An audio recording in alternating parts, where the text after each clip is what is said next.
Friends, welcome to Choratamma YouTube channel. ఎలా ఉన్నారు అందరూ? నేనైతే చాలా బాగున్నాను. మీ అందరూ కూడా బాగున్నారని అనుకుంటున్నాను. ప్రతి సంవత్సరం జనవరి 1 రోజు అయ్యప్ప మాల వేసుకున్న స్వాములందరూ కూడా అగ్నిగుండంలో అయితే నడుస్తారు. అగ్నిగుండంలో నడిచే ముందు అయ్యప్ప స్వామికి అయితే ముందుగా పూజనైతే చేస్తారు. ఇప్పుడు ఆ పూజ జరుగుతుంది. అయ్యప్ప స్వామి 18 మెట్లకైతే చాలా బాగా పూజలు చేస్తారు. పూజను చూడడానికి ఎంత మంది వచ్చారో చూడండి. చాలా మంది అయితే వచ్చారు. అయ్యప్ప స్వామి యొక్క 18 మెట్లను ఎంత అందంగా అలంకరించారో చూడండి. అయ్యప్ప మాల వేసుకున్న స్వాములలో ఎవరో ఒకరి ఫ్యామిలీ అయితే ఈ పూజనైతే ప్రతి సంవత్సరం చేస్తారు. ఇప్పుడు ఇక్కడ అయితే చూడండి, అయ్యప్ప స్వాములు అగ్నిగుండంలో నడవడానికి అయితే తయారైతే చేస్తున్నారు. ఆ అగ్నిగుండంలో నడవడం చూడడానికి అయితే చాలా మంది అయితే వచ్చారు ఇక్కడికి. ఇక్కడ ఈ స్వామి అయితే చూడండి, కొబ్బరికాయలో దీపాన్ని అయితే వెలిగిస్తున్నారు. ఆ కొబ్బరికాయ దీపంతో ప్రతి మెట్టుకైతే హారతి అయితే ఇస్తున్నారు. ఇలా కొబ్బరికాయ దీపం పట్టుకోవడం అయితే చాలా బాగా అనిపిస్తుంది. అందరి దేవుళ్ళను వరుసగా అయితే పూజించుకుంటూ వస్తున్నారు. ముందు గణపతితో మొదలు పెట్టి వెనకాల డెకరేషన్ అయితే చాలా బాగా చేశారు. చాలా బాగుంది చూడండి. ఇలా కింద నుండి పై మెట్టు వరకు ఒక్కొక్క మెట్టుకి చిన్నగా అయితే కొబ్బరికాయ దీపంతో హారతి అయితే ఇస్తున్నారు. గురుస్వామి మరియు అలాగే మరొక స్వామి అయితే ఇప్పుడు అగ్నిగుండంలో నడవడానికి బొగ్గులైతే తయారు చేశారు. ఎలా మండుతుందో చూడండి. ఆ అగ్నిగుండం యొక్క వేడి అయితే మా దగ్గరికి అయితే వస్తుంది. అంత వేడిగా ఉంది అగ్నిగుండంలోని బొగ్గు అయితే. ఇప్పుడు స్వాములందరూ ఒక స్వామిని మరొక స్వామి అయితే అందరూ కాళ్ళకైతే నమస్కరించుకుంటున్నారు. ఇప్పుడు అగ్నిగుండం అయితే స్టార్ట్ అవ్వబోతుంది. ఇప్పుడు పూజ అయితే అయిపోయింది. అందరం హారతి అయితే తీసుకున్నాం.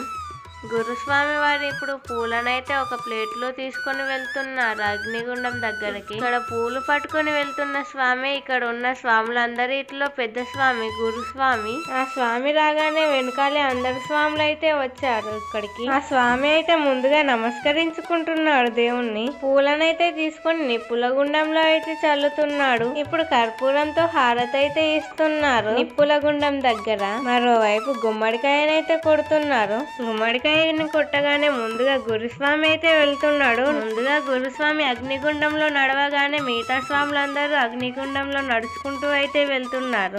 తొందరగా ఏం నడుచుకుంటూ వెళ్ళట్లేదు, కానీ నేను వీడియో లాంగ్ గా ఇదని కొంచెం స్పీడ్ అయితే పెట్టాను. అందుకే పరిగెత్తినట్టుగా అయితే కనిపిస్తుంది వీడియోలో.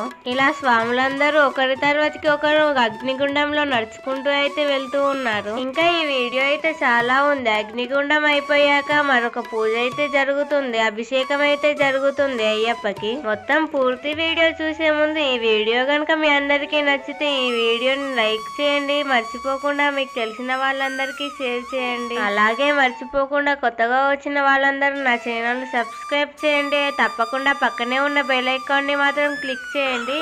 అలాగే ఈ వీడియో పూర్తిగా చూసాక మీకు నచ్చిందో లేదో, ఎలా అనిపించిందో తప్పకుండా కామెంట్ అయితే చేయండి. ప్రతిసారి వీడియో చేసినప్పుడల్లా కామెంట్ చేయండి అయితే నేను ఎప్పుడు చెప్తూనే ఉన్నాను, కానీ ఒకరు కూడా కామెంట్ అయితే చేయట్లేదు. వీడియోకి కామెంట్ చేస్తే మీకు నచ్చిందో లేదో మాకైతే తెలుస్తుంది. దాన్ని బట్టి మేము ఇంకా వీడియోలో ఎంత ఇంప్రూవ్ చేసుకోవాలనేది దాన్ని బట్టి ఆలోచిస్తూ ఉంటాం. మీరు కామెంట్ చేసిన దాన్ని బట్టి మా వీడియోలు ఇంకా ఇంప్రూవ్ అయితే అవుతాయి. ప్లీజ్ తప్పకుండా కామెంట్ అయితే చేయండి. ఇప్పుడు అగ్నిగుండంలో అందరూ నడవడం అయితే పూర్తయిపోయింది. ఇప్పుడు స్వాములందరూ స్వామియే శరణమయ్యప్ప అంటూ భజనలు అయితే చేస్తున్నారు. అగ్నిగుండంలో నడవడం పూర్తవగానే అయ్యప్పకి అభిషేక పూజ అయితే స్టార్ట్ చేశారు.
అభిషేకం అయితే అయిపోవడానికి వచ్చింది. ఇప్పుడు ఆ అభిషేకం చేసిన నీటిని అయితే అందరి మీద చల్లుతున్నారు గురుస్వామి గారు. ఇంతటితో ఈ వీడియో అయితే పూర్తయింది. ఈ వీడియో మీ అందరికీ నచ్చుతుంది అనుకుంటున్నాను.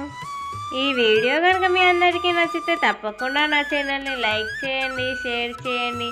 మర్చిపోకుండా కొత్తగా వచ్చిన వాళ్ళందరూ నా ఛానల్ని తప్పకుండా సబ్స్క్రైబ్ అయితే చేసుకోండి. అలాగే పక్కనే ఉన్న బెల్ ఐకాన్ని తప్పకుండా క్లిక్ చేయండి. అయ్యప్పకు అభిషేకం అయితే పూర్తయింది. ఇప్పుడు అయ్యప్ప విగ్రహానికి వస్త్రాలను అయితే వేసి అందంగా దండలతో పూలతో అయితే చాలా అందంగా అలంకరించారు. ఎంత అందంగా అలంకరించారో చూడండి స్వామిని. చాలా బాగున్నాడు స్వామి. ఇంతటితో ఈ వీడియో అయితే పూర్తయింది. నెక్స్ట్ మరో మంచి బ్లాగ్ లో మనం అందరం కలుసుకుందాం. అంతవరకు సెలవు.